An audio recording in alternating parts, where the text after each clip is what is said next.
What do you think happens when we die? Usually people go out of their bodies, so they see their corpse.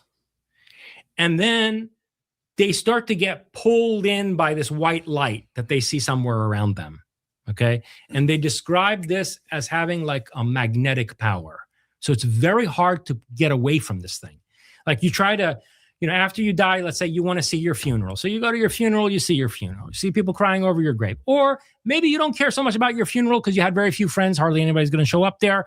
And really you're worried about your aunt who was the closest person to you in your life. And next thing you know, you're in her apartment watching her bawl her eyes out over you. So you go to various places that your consciousness is directed without even thinking, subconsciously, right? Like and you can see an out-of-body experience, astral projection. Okay. Yeah. And I think it's, for most people, largely driven by the subconscious. You don't have a lot of control over it. It's driven by your deep fears and concerns. But then this white light keeps showing up and trying to pull you into it. And if you go into the white light, the next thing that you see is basically dead relatives. And here's one of the most fucked up things is that there are cases where, let's say, someone in their 80s has a near-death experience. Yeah.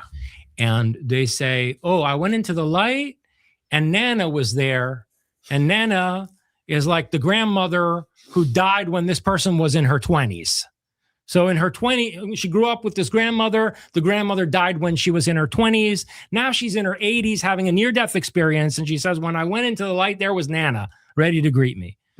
Well, that's a manipulation because decades of careful study of reincarnation by Dr. Ian Stevenson at the University of Virginia, Dr. Helen Wambach, all show that the transition between death and rebirth is on average, 1 to 5 years.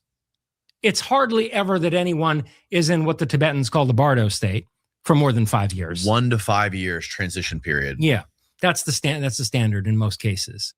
That's very interesting. And I have listened to a ton of near-death experience accounts. I've also read multiple books on near-death experiences as well.